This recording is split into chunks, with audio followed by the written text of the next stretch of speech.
I have terrible fear of speaking. I'm afraid that people will be boring. This is why I talk fast. I include jokes and so on and so on. And I so on really and so on. more and more hate talking. Especially, I hate giving classes because I hate students. I hate contact with students. Grading papers is not a problem.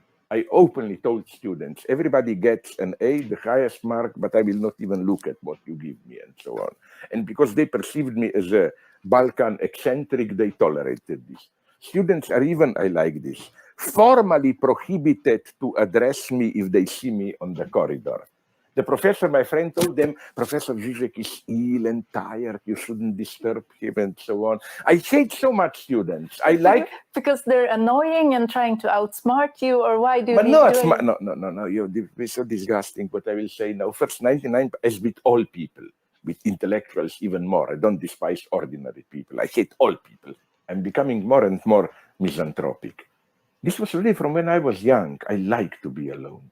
You know, it's for... I somewhat sympathize with that since I tend to be naturally pessimistic and very introverted, although I deliberately try to be optimistic to fight my natural pessimism and cynicism, but I definitely am very introverted too. For me, the closest I get to paradise. Do you work out?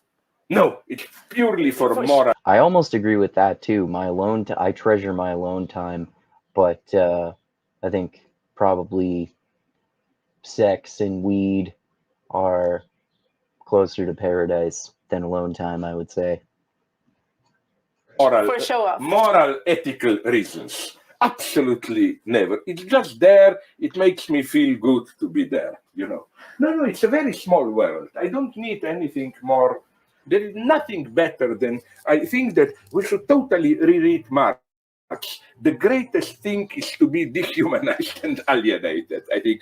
For me, the name of the hell would be this type of a, solidary small... That's funny because Marx, of course, talked about how capitalism alienates people, and this is one of the problems with capitalism.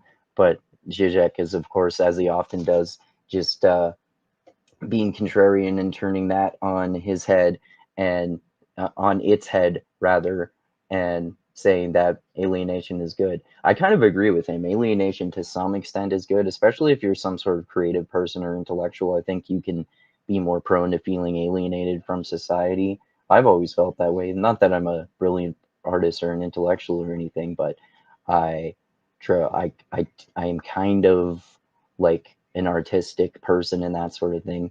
Anyway, yeah, I think it's cool that he turns that on its head. Community where you come home and everybody is telling you their troubles or whatever. I hate that. I like alienation.